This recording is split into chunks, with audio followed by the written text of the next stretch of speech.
Recording in progress. Well, hi there. I'm Mike Bennett from InsideTracks.co.uk. This is the second step in a 5-step videos on developing a winning edge in your Betfair trading. We've already done one step at the moment. As a previous video which covers horses for courses. In that we describe how actually horses run differently depending on right-handed, front runner orientated, up and down, etc. type of courses.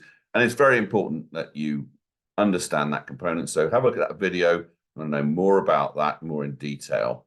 The second step, once you've worked out whether the horse you're going to choose is going to be capable of racing on the course, is to look at the pace. So you've got now a horse at a race course, and you now want to know whether the pace in the race is going to suit that particular horse. It's one of the most important things actually in looking at a race and a racehorse is how the pace is going to develop in any particular race. Why is that? Basically, pace is absolutely crucial in any horse racing. Understanding what role pace will make can turn unprofitable punters into profitable traders. So really getting to the bottom of how the pace in any specific race is going to develop, then you look at your horse and is that going to be suited to that scenario? So the two angles to pace.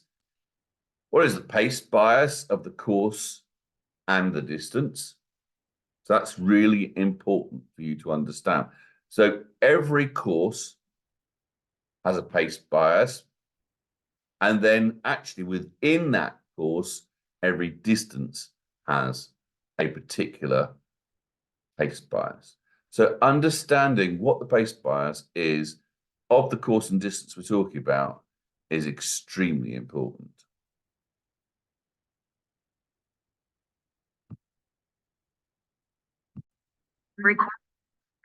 So where do you go if you want to find out about race course pace bias? Well, there are many different websites that do give you some information, but Inside Tracks also does a service called TrackFacts, where we look at the racecourse pace bias and also draw bias, and you can find out each of the turf courses and all weather courses. If you go into one of the particular courses, so let's have a look at Beverley. Click on Beverley, and what you'll find comes up is Beverley race course, the key characteristics. Then you see the draw and the pace bias, and you can see here down in terms of individual distances. So that's course and distance, how Beverley ranks. So Beverley, for instance, over 5 furlongs, from a front runner's perspective, it's the 8th easiest course to lead and win at over 5 furlongs. Over 7 furlongs, in fact, it's second out of 24 courses where we have the data, and over 8 furlongs, it's 10th out of 30. So what you can get is easy to look at. Over 5 furlongs, Beverley, am I looking at a course that will favour and has a pace bias towards front runners? And the answer is yes, but even more so over 7 furlongs.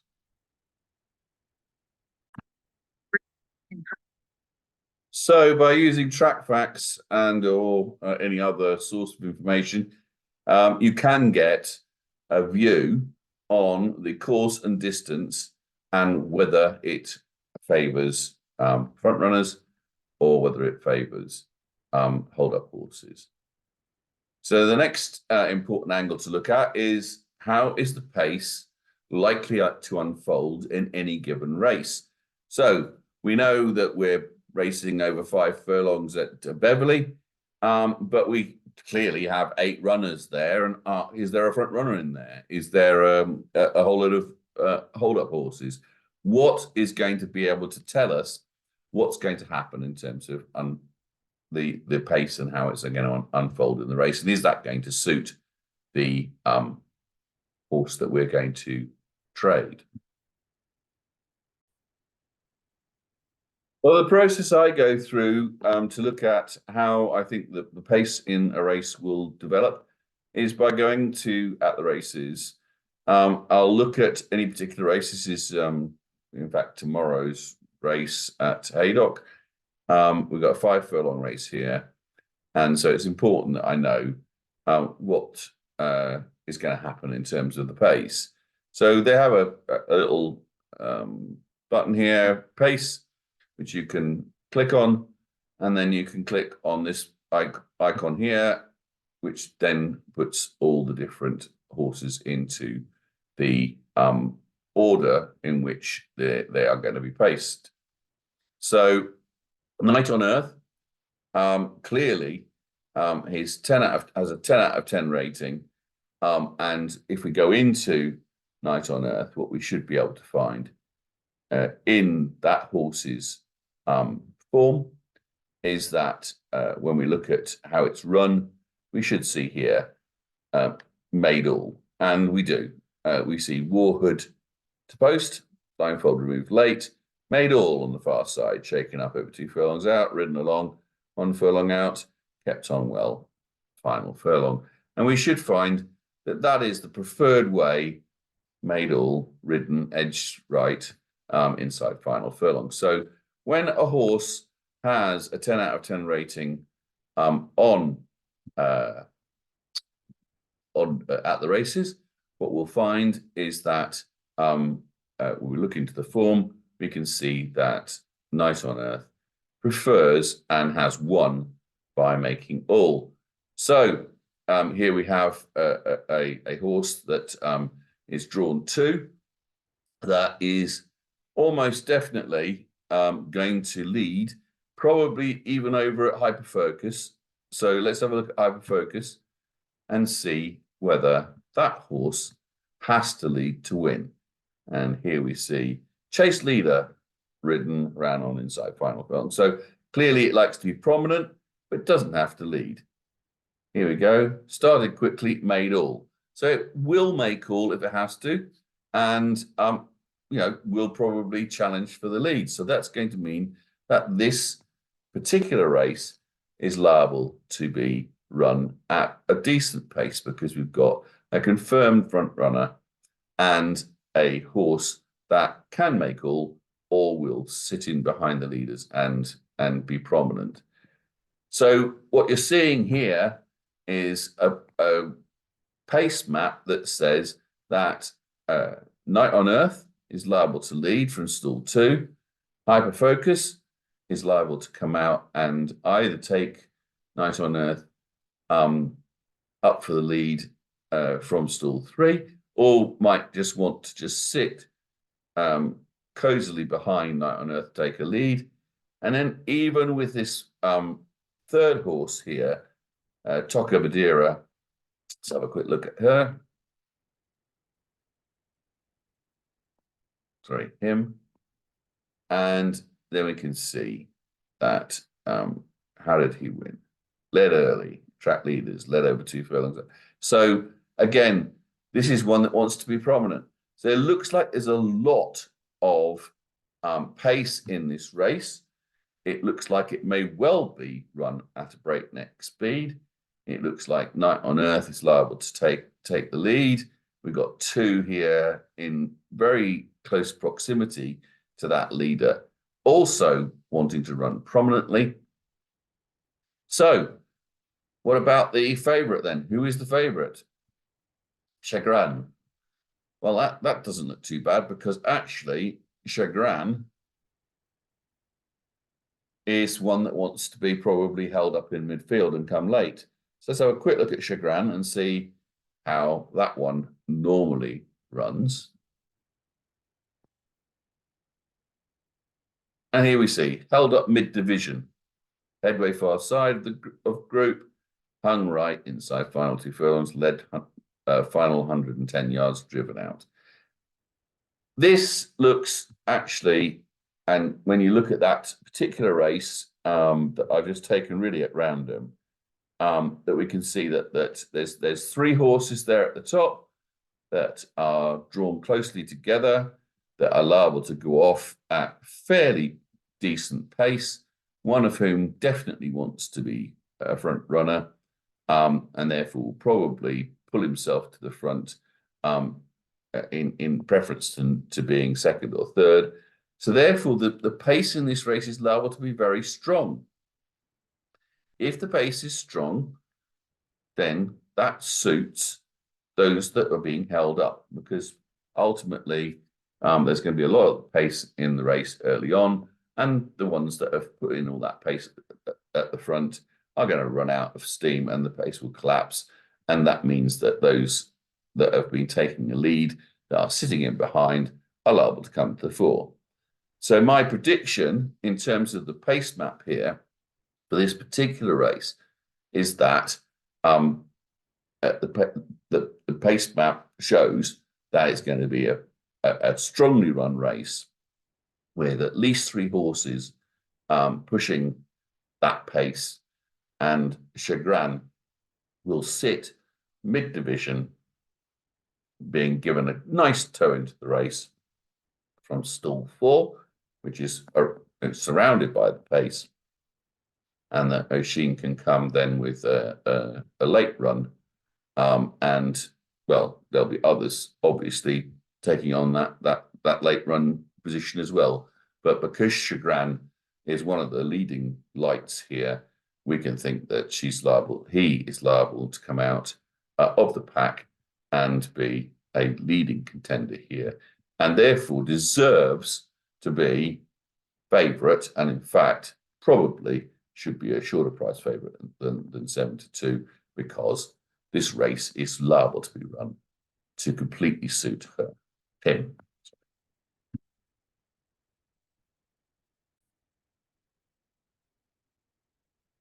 So I go back to Track Facts and I go to Haydock, and I have a quick look at the 5 furlongs information I've got from Track Facts, and I see here that it says often the best position at Haydock over the sprint distances is covered up but prominent. Real hold-up horses often find it difficult to make up ground, particularly on going that's described as good or better. So we have a situation here where we've said from the pace map it's suited to a horse. We know that horse is going to be held in mid-division and come late, so it's not going to be a real hold-up horse. So once again, the information we're getting from these different sources that are available to you is to say that Chagrin is probably worthy of being a shorter price favourite, and that most of what we can see is going to be in that horse's favour, and should mean that there should be a very, very good run coming from this horse.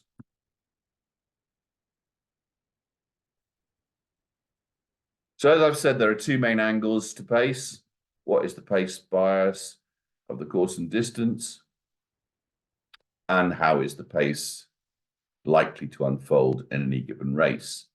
And I've given you an example, and I've shown you why you can make a very, very strong case for a specific horse in a specific race at a specific distance on a specific course. And it's all to do with pace and understanding what effect that pace makes in the race. So if you want that kind of analysis, then you can do it yourself. I've just shown you how to do it. Feel free to use this information for yourself. It's free for you to do. If, however, you don't have time to implement that kind of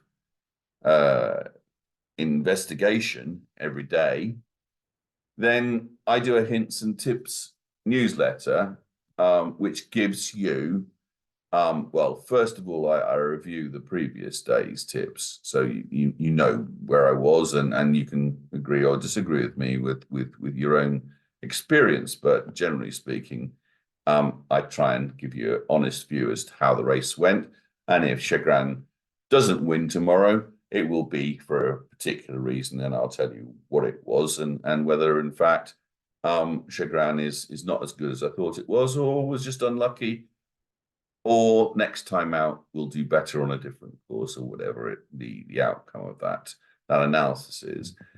There's tips on grouped. The tips are grouped according to category. So I give you a best pick of the day, which is, of course, as you're probably aware, is a nap, and then there's a next best, then there's the back to lay section, a lay of the day, and then some long shots, the horses which are over 5.0 on Betfair, who I think have a better than their odds chance of winning, or in fact, I'll give you a view whether they're going to trade a lot lower than their current price, or whether I think they're going to place, and so give you an angle on your trading. Then hints on how best to trade. So, for instance, look to back at 3.05 immediately after the start and lay at 2.02. The current price of this particular horse was 2.56, but as I'm very aware, and was aware in this race, that horse was potentially not going to get the best of starts. But I knew it was going to make up that ground fairly quickly. So immediately after the start, its price was going to lengthen. So take that lengthened price, and then your trade will actually come and be fulfilled at a higher price, which is exactly what we're looking for. And then a detailed commentary on the race and how it might pan out, along with trading angles and advice. Well, I've just talked you through the Haydock race, how I think that it's going to pan out. I give that kind of commentary for every selection I do. So you've just heard me talk you through one of those selections, Chagrin, for tomorrow. I think that horse is going to do very well. I think it's all set up for it, and I think that it will win. And if it doesn't win, it's going to trade very short. Which is what this is all about. I'm a trader. I'm not a gambler. I tend to look at trading opportunities where I can see every reason why a horse's price is over where it should be, and that I can trade it at that price, which is over where it should be, and that there's every reason to believe that it will trade a lot lower for, as I said, the reasons I've just given you. You can try the newsletter that I send out. I also send out the Back to Lay newsletter. So there's 2 of them for free for 14 days. Cancel that anytime there's no contract. You can say do it for 14 days. If you do it for 13 days and cancel before the 14th day, you got it free. Free, nothing, no contracts, nothing to do. Just go away and say, well, not for me. Doesn't fit with my day. Doesn't fit with how I want to run my betting or my trading. Fine, no problem. If it does, and if it's producing you profit, which I'm hoping it will, then it's $9.99 a month after the trial period. But again, do it for a month, do it for 2 months, do it for whatever you want to do it for, and you can cancel anytime. There's no obligation to do it for any length of time. So do that, give that a go. If you don't want to do that, but you want to just learn a bit more about what I've been talking about, you're maybe a new person to Betfair Trading. You don't really know very much about it. In fact, you've maybe not even got a Betfair account. Then I can take you from beginner to sort of more like a pro trader over a period. It's not happen overnight, clearly, but I could do that over a period. 120 videos taking someone from total beginner to more experienced trader, including such basics as setting up a trading account. There's multiple opportunities for the new person to this type of activity to turn bookies welcome free bets into cash. That's very simple. There's videos there that show you how to turn £1 of free bets into 80 pence of cash. So that can make you a nice big bank because there's hundreds of pounds worth of free bets out there. So you can have a bank of £250 plus, no problem, without too much effort. Advising trading strategies that work best for new people. So, because actually there are trading strategies that are more difficult to implement than others. And clearly there are also trading strategies that are more risky, and therefore you need to be more experienced. So I can take you through the best strategies for the newbie, which are lower risk, easier to operate strategies than the more experienced trader strategies, which are probably more rewarding, but need to be executed by people who have experience. And then we do free webinars. So if you sign up to the Inside Tracks Trading Academy, we send out invitations to free webinars. You can then send in your questions before the webinars happen, and then tune in, and I'll take each of the questions and answer them, so that everyone gets a view as to how to address their issue. And if there's a lot of questions about a specific subject, I will then go on and make a video about it, so that you can get a more in-depth response. And I do a one-to-one training session. So depending on what you want, you can tell me what your objectives are. I want to do it part-time, I want to do it full-time, I want to do it on a Saturday, whatever. We can look at what your timings are, what your objectives are, how much do you want to make, and then we can look at how those objectives can be fulfilled with different strategies. And I do one-to-ones at discount rates for people who join the academy. So join that today at the website. It's free, costs you nothing, and you'll see videos that I produce and other things as well. So that might be worthwhile doing, just to get you up to date with stuff. So 5 steps to developing a winning edge. We've had horses for courses. We've had the importance of pace, and step 3 will be coming shortly. Like this video if you did like it. Subscribe if you want to get step 3 when it comes out. And in the meantime, I'd like to wish you all the best in whatever you do. I hope you join me either free or with the newsletter. And well, I'll see you on the next video if that's what you want to do. Cheers. Take care. Bye.